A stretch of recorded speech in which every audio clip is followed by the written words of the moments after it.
We all love a good success story, the kind where a scrappy team beats the odds, stands in the spotlight, and hears their name called as the winner. But what if that moment of triumph is just the start of a much harder journey? What if the applause fades, and you're left with expectations that feel impossible to meet?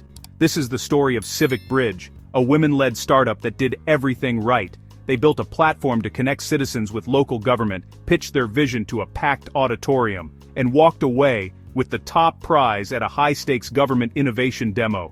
The win brought headlines, interviews, and a flood of new opportunities, but it also brought a tidal wave of pressure. Suddenly, every move was scrutinized. Investors called, reporters wanted quotes, the city wanted results, fast. We see the trophies and the applause, but not the sleepless nights or the impossible expectations. The team found themselves working around the clock, trying to deliver on promises made in the heat of competition. For Maya, Lena, and Chloe, winning wasn't the finish line, it was the start of their toughest battle. They faced technical setbacks, shifting requirements, and the weight of representing every woman who'd ever been told she didn't belong. They were celebrated as trailblazers, but left to navigate a system that wasn't built for them.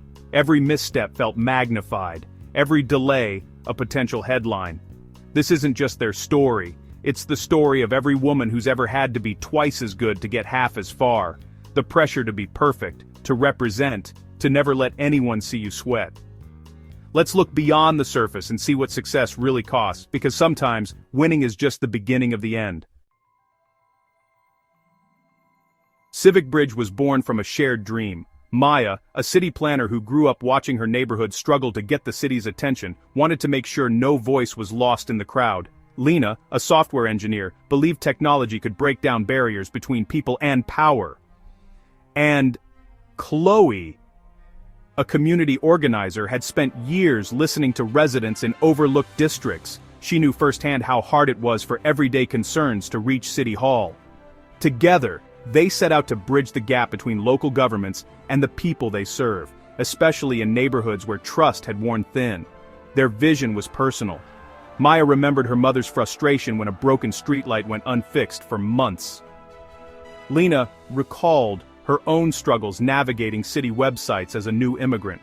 Chloe had seen how language barriers kept families from reporting issues that mattered most, so they built an app, one that made reporting problems, getting updates, and connecting with officials easy, transparent, and available in multiple languages. Their mission was simple: empower citizens, make government feel like a neighbor, not a distant institution. They wanted to see city officials chatting with residents at block parties, not just behind closed doors. The National Innovation Challenge was their shot, a chance to win funding and a pilot with a major city. They spent nights rehearsing, fueled by takeout and hope. When they won, it felt like a dream come true.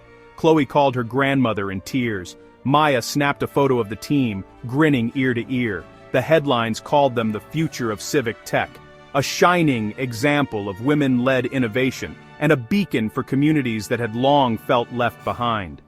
The trophy was supposed to be their launch pad, a symbol of hope for every community they wanted to reach. But in that moment of joy, they had no idea the real challenge was just beginning.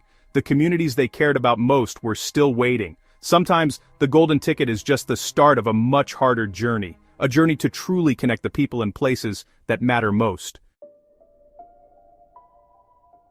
What seemed like a golden opportunity, a government partnership, quickly revealed a labyrinth of hidden challenges. Every decision, no matter how small, demanded layers of approvals, signatures, and endless paperwork. The startup's agility vanished as they navigated a maze of bureaucracy, each step slowed by shifting requirements and unclear protocols. Negotiations with government officials became routine, with new departments joining in, each bringing their own demands and expectations. Grant money was slow to arrive, tangled in red tape and shifting criteria, while expenses mounted and cash flow dried up. The team found themselves trapped in marathon meetings, compliance reviews, and last-minute policy changes, barely able to focus on their product. Maya juggled conflicting expectations from government liaisons. Lena struggled to keep the codebase stable as requirements shifted, and Chloe was buried under a mountain of compliance forms, legal documents, and urgent emails. They watched their savings dwindle, forced to make tough choices just to keep the lights on. The pressure was relentless. Late nights, missed family moments, and constant stress became the new normal. The emotional toll was heavy. The joy and excitement that once fueled their dream faded, replaced by exhaustion, anxiety, and self-doubt. Outwardly, they appeared to be thriving, celebrated as innovators and leaders. But behind closed doors, the team felt like they were losing everything they'd worked for, overwhelmed by the very partnership that was supposed to secure their future. The pilot launched, and the demands were immediate and unforgiving. Even the smallest bugs were treated as full-blown emergencies, with emails and calls coming in at all hours. The team was expected to be perfect from day one, no room for mistakes, no time for learning curves. Feature requests piled up relentlessly. One day the client demanded a new dashboard by morning, the next, a critical integration had to be live by end of week. Priorities shifted with every meeting, and the team was always in crisis mode, scrambling to keep up. Lena and her tiny engineering team were overwhelmed, working late into the night, fixing bugs while building new features, barely pausing to eat or rest. Chloe, once the team's heart grew silent, her energy drained by endless feedback loops and impossible deadlines. Maya fought to protect her team, pushing back against last-minute demands and weekend deadlines, but the partnership felt more like servitude than collaboration. Burnout set in as the pressure mounted. The supportive culture they'd built began to fracture. Arguments broke out over missed deadlines and shifting priorities. The goalposts kept moving. No milestone was ever enough. Criticism replaced encouragement, and every accomplishment was met with a new demand. The partnership became a burden, with every meeting feeling like a test they were destined to fail. They were no longer innovators, just vendors, struggling to keep a demanding client happy, chasing shifting requirements and impossible deadlines. The finish line kept moving further away, as new expectations replaced every completed task. Their passion was replaced by survival mode, just making it through another day, another deadline, another demand. Civic Bridge's end wasn't dramatic. It was a quiet unraveling. The echoes of applause from their government demo still lingered in the air, but each day those cheers grew fainter, replaced by the hum of uncertainty. When the contract came up for renewal, the team was too burned out to continue. On paper they'd succeeded, hailed as innovators, celebrated in press releases, and praised by officials, but behind the headlines, they were depleted, financially, emotionally, physically. The adrenaline of their win had faded, leaving only exhaustion and doubt. They chose not to renew. The decision was met with silence, not the fanfare that had once surrounded them. There was no announcement, no farewell. The world moved on, and so did the spotlight. They quietly shut down, updated their LinkedIns, and disappeared from the headlines. The app vanished. The website went dark. The applause, once deafening, was now a distant memory. The founders were left with debt, burnout, and a sense of failure. The public, once eager to celebrate their success, now seemed indifferent to their struggles. Lena stopped coding to recover. Chloe left tech. Their identities once tied to Civic Bridge's promise were now in flux. Maya struggled with what came next, haunted by the gap between public perception and private reality. Their supposed triumph ended in silence. The narrative of success was replaced by questions, doubts, and a quiet reckoning.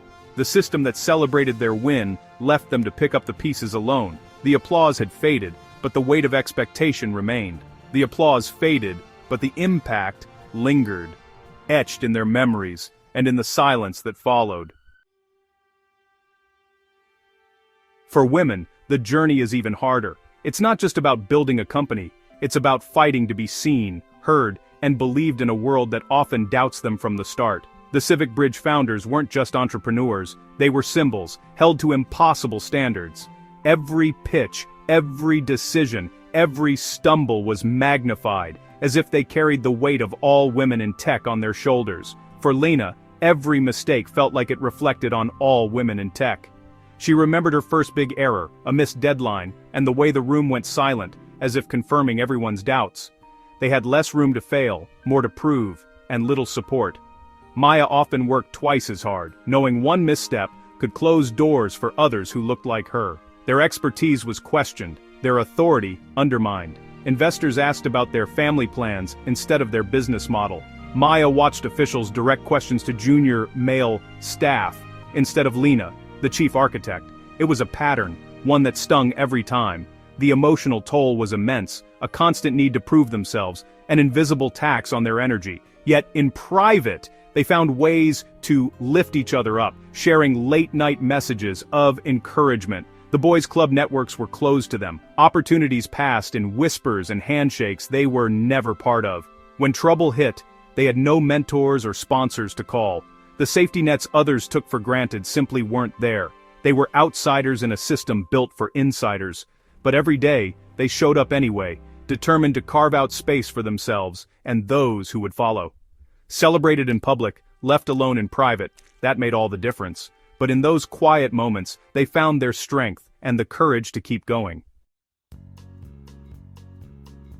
Civic Bridge's story forces us to rethink what success really means, not just in headlines but in the lives behind them. Is it the trophy, the contract, the headlines, or is it the sleepless nights, the mounting debts, the relationships strained by endless work? Or is it something deeper, the personal sacrifices that never make the news? Their victory cost them their health, peace, and passion. One founder recalls, "I was so anxious I couldn't sleep for weeks. My doctor warned me I was on the edge of burnout."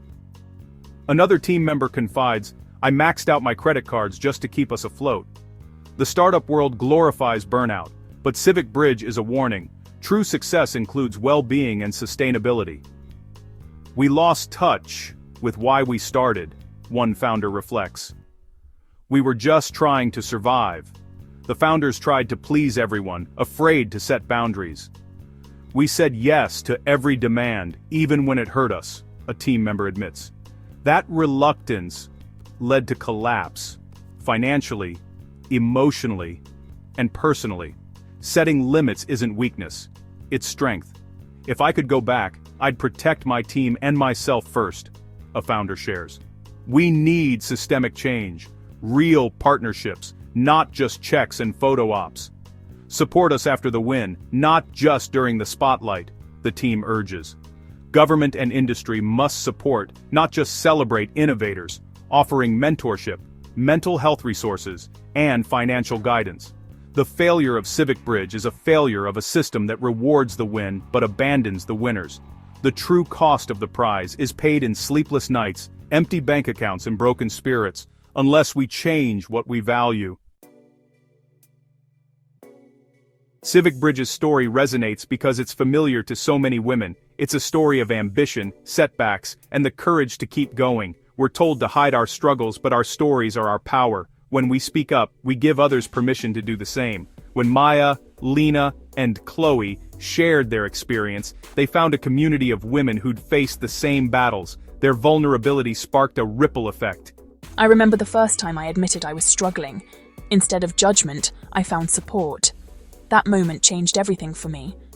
After hearing Maya's story, I realized I wasn't alone. I reached out, and suddenly, I had a network of women who understood. Sisterhood means building our own networks when the old ones exclude us. It's about being the mentor you wish you had, showing up for each other, and creating safe spaces for honesty. The system may not have been built for us, but we can build our own support. Every story shared is a brick in that foundation. I used to think my failures defined me. Now, I see them as proof of my resilience. To every woman fighting a silent battle, you're not alone. Your struggle is not inadequacy, it's courage. Share your story. You'll find others saying, "Me too." In that moment, transformation begins. When I finally spoke up, I saw others light up with recognition. Our stories are bridges, connecting us, empowering us. Your truth is a beacon for others. Together, we rise, one story at a time. Civic Bridge is more than a cautionary tale. It's a rallying cry for honesty, solidarity, and real change in the startup world. We must stop glorifying burnout and redefine success to include well-being, joy, and authenticity. Let's be honest about the struggles, not just the wins.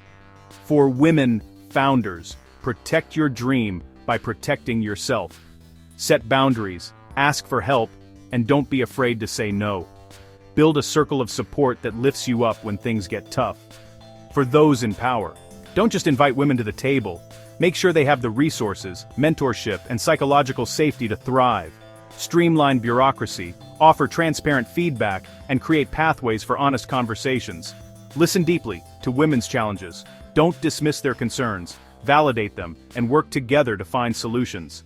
Allyship must be active, not passive. Speak up when you see injustice, offer your platform, and use your influence to open doors for others. For all of us, amplify women's stories, challenge outdated narratives, and celebrate resilience. Share your own setbacks and lessons learned so others know they're not alone. Imagine a future where every woman's dream has a fair chance to flourish, where honesty is valued, solidarity is the norm, and no one has to choose between ambition and well-being. When one of us rises, we all rise together. Let's reach out, lift each other, and build a community where vulnerability is strength. That's the truest success of all: shared victories, honest connections, and a legacy of support. Let's commit, today and every day, to making this vision real. Speak up, reach out, and stand together. The future is ours to shape.